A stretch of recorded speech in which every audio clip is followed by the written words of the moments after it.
and welcome back to my channel. Today's case actually comes from the state that I reside in, and that is the state of North Carolina, and it is crazy. The circumstances, some of the things that happen in this are just so unbelievable and odd. I personally have my own theory as well as everyone else, and I'm interested to see what you guys have to say by the end of this video. So today's video is on Jamie Fraley, and Jamie was 22 years old when she was last heard from in the early hours of April 8th, 2008. Jamie lived in Gastonia, North Carolina, so this is actually only a few hours away from me. She lived at the Copperfield apartment complex on the 1800 block of Lowell Bethesda Road. Jamie was attending Gaston College. She was planning on being a substance abuse counselor, but that opportunity was unfortunately stripped away from her, and to this day it has never been solved what exactly happened to Jamie Fraley and where she is. On April 7th of 2008, so the day before she technically disappeared, Jamie fell very, very ill with the stomach flu, or what she thought was the stomach flu, and it was so bad that she actually had to go to the hospital 2 times that day. Now, Jamie did not have a driver's license, so she was relying very much so on her friends, the people in her apartment complex, social services to help her get to and from the hospital. Very early that morning was her very first trip to the hospital, and she was released fairly quickly and sent back home. And right when she got back, a friend of hers came over because Jamie had been dog sitting for her, and this friend came to pick the dog up and also offered to take Jamie's prescription and drop it off so that she could help her out just a little bit. Then a little bit later that day, Jamie still was not feeling well at all and really believed something was wrong, so she went to the hospital again, but this time she asked her fiance's father.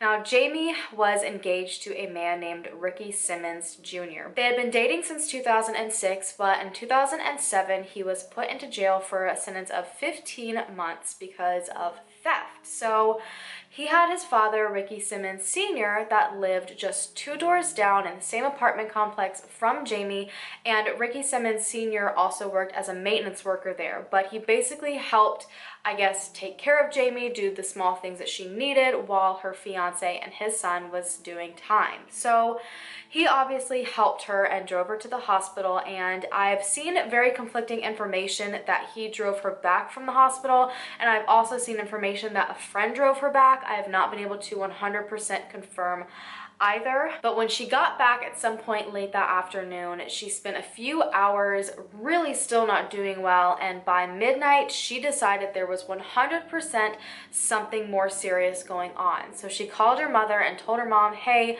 I have to go back to the hospital. This is not just the stomach flu, this is definitely something way worse. So about an hour and a half later, on April 8th at around 1:30 a.m., Jamie was on the phone with one of her friends, and she told her friend what was going on. She said, I'm super sick. I have had what appeared to be the stomach flu all day, but I've gone to the hospital 2 other times. She said she was convinced there was something more serious going on and she needed to go back. She was just waiting on her ride. And shortly into this phone call, Jamie had to end the phone call stating that her ride was there. Now, she didn't tell her friend who exactly this person was that was taking her to the hospital, but she did refer to this driver as a he. So the phone conversation ended, and that would be the last time anyone would hear from Jamie. The next day, Jamie ended up missing a very important meeting, and her family, knowing that she was very sick and also worried because she never called back after going to the hospital for the 3rd time, decided that they were going to check on her because they were really worried there was something more serious going on as well. She had never called back, but when they got to her home, Jamie wasn't there. The door was locked, but when they finally got in, they realized that her purse, her ID, her money, everything had been left back in the apartment. The only thing missing was Jamie and her cell phone. Now, this did seem odd, but there was no sign of a struggle and the door had been locked, so they honestly figured that she was just at the hospital still. After all, she said she was incredibly sick. She was convinced something more was wrong. Maybe they just needed to keep her overnight to give her fluids, medicine, do testing, so they weren't incredibly alarmed at first. However, when they went to the hospital to check on her, Jamie had never checked checked into the hospital for a third time. So she left her house, and somewhere between there and the hospital, Jamie vanished. They frantically tried to search everywhere possible to find her, and after a while of searching and absolutely no results, her family reported her as a missing person. Now, Gaston County Police started a major investigation right off the bat, and 3 investigators were scheduled to work on it full time, along with the state's Bureau of Investigations and the FBI. So it was very obvious from the second all this started that there was something not right. There was some sort of foul play involved, and investigators jumped on it. And then 2 days after Jamie was last heard from, utility workers found her phone at the intersection of South New Hope Road and East Hudson Boulevard, just miles away from her home. But by the time authorities arrived, so many different people had touched it that they weren't able to successfully gather it for evidence, at least when it came to fingerprints and DNA testing. So they had to rely on what was inside the phone. Now, they found that several calls had been made at 4:30 a.m., but somehow they determined that these were not connected to her disappearance. I'm assuming the way they worded that calls were made at 4:30 a.m., that they were made from her phone. Calls weren't made into her phone. So maybe someone found this phone, called a couple of random people, and then tossed the phone back on the ground. Maybe whoever took her phone called a couple of people. I'm not exactly sure how they were able to 100% say it wasn't related. However, a call had been made into the phone at 5 a.m. just 30 minutes later, and to this day, they have not been able to determine where this call came from. Her fiance, Ricky Simmons Jr., was immediately ruled out as a suspect because he was incarcerated at the time. So authorities, interestingly enough, immediately focused on his father, Ricky Simmons Sr., because according to them, he was the last known person to see her that day. Now, this is where the discrepancies confuse me. I'm assuming that means that he took her to and from the hospital that second time, or maybe they have found a way to know for a fact that he's the one that picked her up that night. But again, I cannot confirm any of that. But apparently Ricky Simmons Sr. had a very long criminal record. He had spent 6 years in prison for manslaughter in the 1980s for strangling one of his girlfriends to death.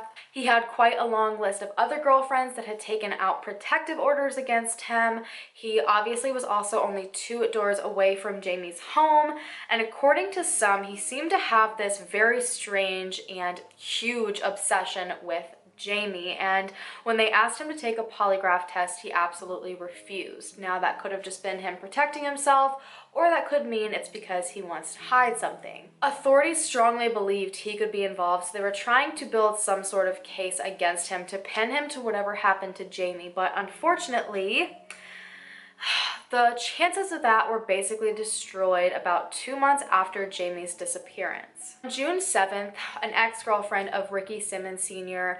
that had just recently taken out a protective order against him started noticing a very strange smell in her car. She didn't know where it could be from. She thought maybe something just got left in there. And by the 8th, the next day, it was so bad that she decided to really dig around and look to see where the smell was coming from. And when she opened up her trunk, to her absolute shock and horror, as anyone can imagine, was the deceased body of Ricky Simmons Sr. Police rushed to the scene, and almost immediately they were able to figure out what more than likely happened. Ricky Simmons Sr. had a set of her keys in his pocket, and just 2 weeks before, her car had been broken into and someone stole the extra set of keys out of her bag. So they believed that he was very angry that she had taken out a protective order against him, so he broke into her car to get the keys and then planned some way to get back at her. And since he had already served years for manslaughter for strangling another girlfriend, they believed he was hiding in her trunk using the keys he took and was waiting to ambush her. But it took a long time for her to get into the car, and it was 90 degrees in those days leading up to when his body was found. So they believe he was waiting a lot longer than he expected, and obviously being in the trunk of a car with no ventilation, he started suffering from the effects of being in extreme heat, which would cause confusion.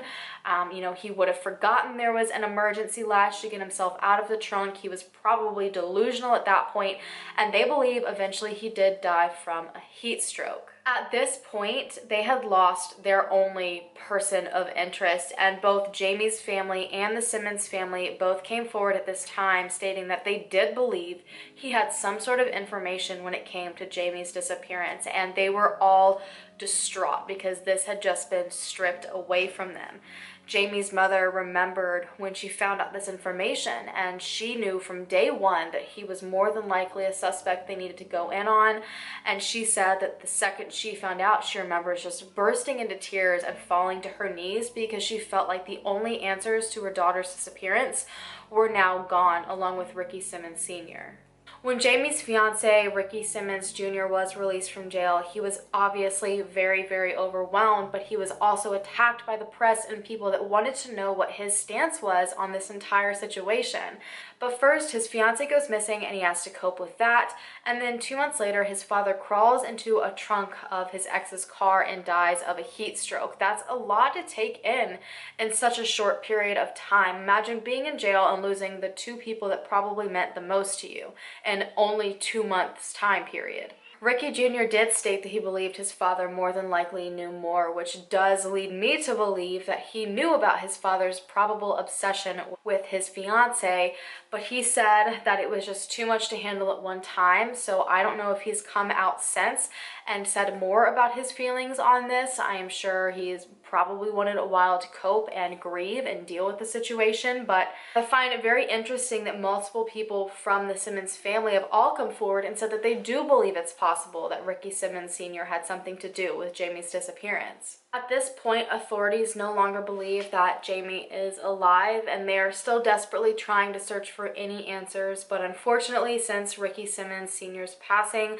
there has been very little information. So now we are going to get into the theories. So the most obvious theory is that Ricky Sr. was involved. And we know, according to his record and his actions leading up to his death, that he had a history of becoming very obsessed with women and being very upset when he was denied. As I said, there were reports that he was very infatuated with Jamie and obsessed with Jamie. And she was very madly in love with his son. Even her mother said that, they met each other and just fell so deeply in love. They had tattoos for each other. They got engaged very quickly. They were just one of those couples that was head over heels. And it's not an uncommon thing for a parent to become upset and jealous over their child's love life or things that they wish they had. And something that really stands out to me is that the biggest issues that Ricky Sr. seemed to have in his life were with women and people not caring for him the way he wanted them to, and for him being denied over and over again, and these women to leave him and then say he was this big threat to them and get a protective order. So to see his son have what he wanted and this girl that would never leave him despite him going to jail, who always stuck by his side, just absolutely madly in love, to see that was probably this big smear in his face, and he probably was very, very angry about it, and he probably, because of this, was very attracted to Jamie because she was what he felt he deserved to have. Now, again, keep in mind, I'm just speaking from where his mind was probably thinking. I am not excusing any of his actions. Just clearly because of some of the issues he had, he could have developed this serious infatuation with Jamie, and he could have been very jealous of his son, and it could have led to whatever happened. At this point, Ricky Simmons Jr. had been in jail for a while, and the fact that Ricky Sr. only lived about 2 doors away, I think it's very likely that maybe he tried to come on to her, and because, again, she was so madly in love with his son, he probably denied him. She more than likely told him no, that she would never ever do that she loved his son, and again, it was probably like this massive smack in his face. And I personally thought of one thing instantly when I started reading this story, the fact that she went to the hospital quite a few times with this stomach flu and she swore it was something worse. I'm honestly wondering if maybe Ricky Sr. poisoned her. Poison oftentimes does have a lot of gastrointestinal issues that come with it. Seem to just be getting worse throughout the day instead of calming down and getting better. And keep in mind, he was a maintenance worker for this apartment complex. He very, very easily could have gotten into her apartment. Most maintenance men carry some sort of master key. He could have let himself in and done something to her food, done something to her water. I think he had all of the access necessary to harm her had he wanted to. She had every intention that night of going to the hospital and figuring out what was wrong with her, and whoever picked her up decided that's not what was happening. I don't think this is a situation of she got in the car with someone and then just decided to get out and do something else, or she decided to run away. She needed help. So whoever was in that car was the one who determined her fate. And the one thing though that really sticks out to me is, why would it have taken an hour and a half for Ricky Sr. to be the one to pick her up that night if he only lived 2 doors down? Maybe he was out that night and he had to drive back. Maybe he was busy, but I don't know. Something about that is the one thing that really throws me off of Ricky Sr., because he would have been right beside her. At that time of night, I'm assuming he probably would have been home, so I don't get the whole hour and a half wait until she went to the hospital. I don't get why he would have had to arrive or pull up in a car if, again, he lived 2 doors down from her. I also find it interesting because they only made it a few miles before her phone was found outside, and I honestly wonder if she had her phone out, she realized she was in a dangerous situation and tried to call 911. What if the person in the car grabbed her phone, threw it out the window? It would explain why, you know, it was found at this intersection. There are some people out there that really question the workers in the area. I don't think that has any sort of relevance at all personally. I do believe whoever was in the car with her took her phone and threw it to prevent her from calling for help. The one thing that I do find very odd personally is that there are a few phone calls that went out at 4:30 in the morning. She was last known to have talked to someone around 1:30, and it would have been only a few minute drive from her apartment complex to where her phone was found. And the area her phone was found in, yes, someone could have been walking by and picked it up to make a phone call, but there's not much at this intersection even still to this day. There's a Sonic quite a walk down, so I don't think anyone would just be walking in this area. I honestly wonder if whoever took her maybe threw her phone out here to throw people off. But one thing that really worries me is that if you kept straight on East Hudson Boulevard, you would have eventually ran into a pretty large state park. If you turned south off of East Hudson, you would have gone straight to the giant Catawba River. There are way too many easy possibilities of where she could have been thrown. I honestly wonder if any of these areas have been searched, because a drive straight down could have led to multiple bridges and you could toss a body over that and no one would find it. Unfortunately, there's not a lot of information about the different areas that they searched, but I really hope they took both of those places into consideration, because they would have been very easy to get to. It would have basically been a straight shot.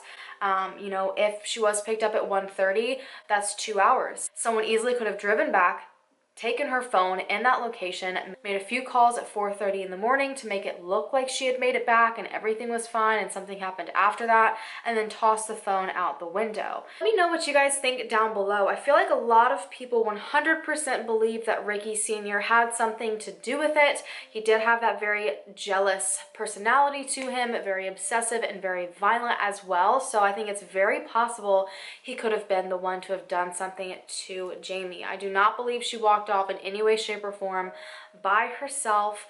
I really hope those 2 areas have been searched pretty thoroughly. I think it's very likely that's where she possibly could have been dumped if anything happened to her. So let me know if you guys have any different theories down below, and thank you so much for taking some time out to listen to Jamie's story. Thank you guys so much for watching. Don't forget to hit that subscribe button to become a member of the Hallan fam so we can bring them home together, and I'll see you in my next video. Bye guys!